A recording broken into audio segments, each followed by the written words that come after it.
የህወሓት የመጨረሻው የውድቀት ምዕራፍና የአሜሪካ ጠንካራ ማዕቀብ።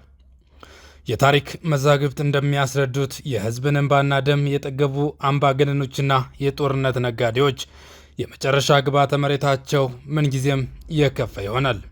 ዛሬ ላይ የክፋትና የጥፋት ተምሳሌት የሆነው ህወሓት ምን ይውጠኝ ይሆን በሚል ከባድ ድንጋጤና ስጋት ውስጥ ወድቋል። ለዘመናት የትግራይን ህዝብ እንደ ጋሻ ወጣቱን እንደ ማገዶ እየተጠቀመ ስልጣኑና ጥቅሙን ለማስጠበቅ የኳተነው ይህ አሸባሪ ቡድን ዛሬ ላይ መላው የኢትዮጵያ ህዝብና ዓለም አቀፉ ማህበረሰብ እውነተኛ ማንነቱን የተረዱበትና የመጨረሻው የውድቀት ምዕራፍ የጀመረበት የታሪክ አጋጣሚ ላይ እንገኛለን።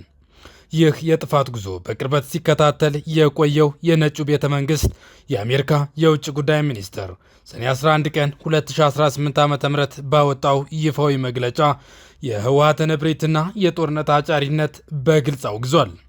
የውጭ ጉዳይ ሚኒስቴር ቃል አቀባይ ቶማስ ፒጎት በሰጡት ጋዜጣዊ መግለጫ በትግራይ ክልል ያለውን ቀውስ በሰላማዊ መንገድ ለመፍታት የሚደረገውን ጥረት በሚያደናቅፉና ቀጥተኛ ተሳትፎ ባላቸው የህወሓት አመራሮች እንዲሁም ቤተሰቦቻቸው ላይ ከባድ የቪዛ ክልከላ መጣሉን አስታውቋል።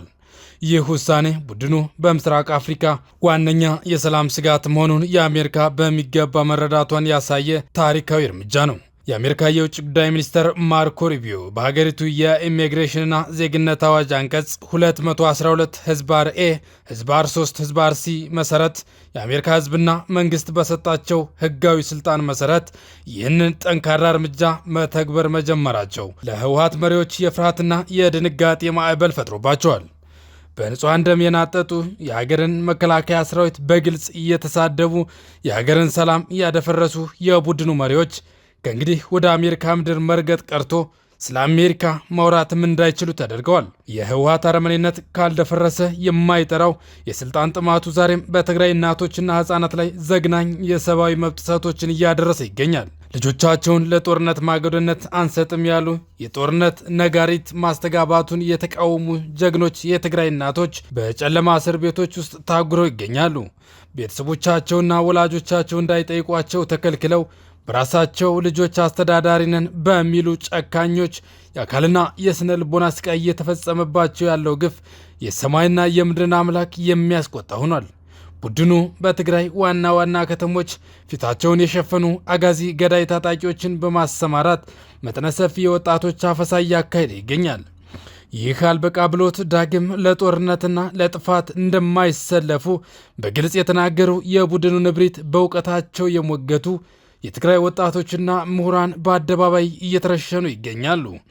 ይህ የገዛ ወገኑን በአደባባይ የሚረሽን ጨካኝ ስብስብ ለትግራይ ህዝብ ቅንጣት ታህል እንደማያስብና ስልጣኑን ለማቆየት ሲል ማንኛውንም አይነት ዘግናኝ ወንጀል ከመፈጸም ወደ ኋላ እንደማይመለስ በተግባር እያሳየ ይገኛል። የህወሓት የጥፋት እቅድ ከሀገር ውስጥ አልፎ መላውን የምስራቅ አፍሪካ ቀጠና አደጋ ላይ የሚጥል ደረጃ ላይ ደርሷል። በአሁኑ ወቅት ቡድኑ ቀጠናውን ለማወክ በምስራቅ አፍሪካ ከሚንቀሳቀሰውና ዓለም አቀፍ ቁጥር አንድ አሸባሪ ከሆነው አልሸባብ ጋር በሚስጥር በመገናኘትና በጥምረት እየሰራ እንደሚገኝ መረጃዎች ያመላክታሉ። ይህ አደገኛም የአሸባሪነት እንቅስቃሴ ቡድኑ ለስልጣን ሲል ከማንኛውም የዳቢሎስ መልእክተኛ ጋር ለመወገን ዝግጁ መሆኑን ያረጋገጠበት ማሳያ ነው። የአሜሪካ የውጭ ጉዳይ ሚኒስቴር ቃል አቀባይ መግለጫ እንዳመላከተው የህወሓት አመራሮች ከኤርትራና ከግብፅ በሚሰጣቸው ጥቅምና ዳቦ በመደለል በኢትዮጵያ ፌዴራል መንግስት ላይ ዳግም ደም አፋሳሽ ጦርነት ለመቀስቀስ እየተንቀሳቀሱ መሆናቸውን ደርሼበታለሁ ብሏል። የሀገርን ሉዓላዊነትና የህዝብን ደህንነት ለታሪካዊ ጠላቶች አሳልፎ በመስጠት የኢትዮጵያን እድገት ለማደናቀፍ የሚሰሩት ሴራ የባንዳነት ታሪካቸውን ዳግም ያደሰ መሆኑን መላው የኢትዮጵያ ህዝብ ሊገነዘበው ይገባል። በዚህ ዓመት መጀመሪያ ላይ የህወሓት ታጣቂዎች በኢትዮጵያ መከላከያ ሰራዊት ላይ የፈጸሙትን ትንኮሳና ጠባጫሪነትንም በከባዱ ኮንኗል።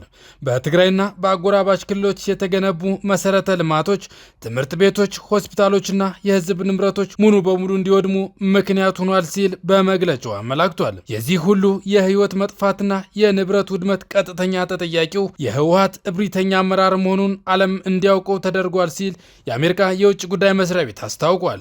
የህወሓትን አጥፊ እንቅስቃሴና አረመኔነት ተረድቶ ካሁኑ ጠንካራ እርምጃ መውሰድ ለጀመረው ለአሜሪካ መንግስት መላው ሰላም ወዳድ የኢትዮጵያ ህዝብና በተለይም የትግራይ እናቶች ታላቅ ምስጋና ያቀርባሉ።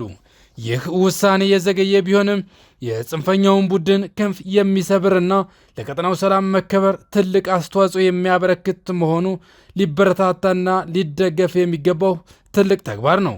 እንደ አውሮፓ ህብረት፣ የተባበሩት የመንግስታት ድርጅትና የአፍሪካ ህብረት ያሉ ዓለም አቀፍና ቀጠናዊ ተቋማት ልክ እንደ አሜሪካ መንግስት ሁሉ የህወሓትን ጦረኝነትና አረመኔነት በግልጽ ሊቃወሙና ጠንካራ ማዕቀቦችን ሊጥሉ ይገባል እንላለን። የትግራይ ህዝብ ከእንግዲህ የዚህ አሸባሪ ቡድን ታጋችና ሰለባ መሆን የለበትም። ዓለም በአንድ ድምፅ ለሰላምና ለፍትህ በመቆም የህወሓትን የጦርነት እብሪት ሊገታውና የመጨረሻውን የውድቀት ፍርዱን ሊያፋጥነው ይገባል ስንል እናሳስባለን።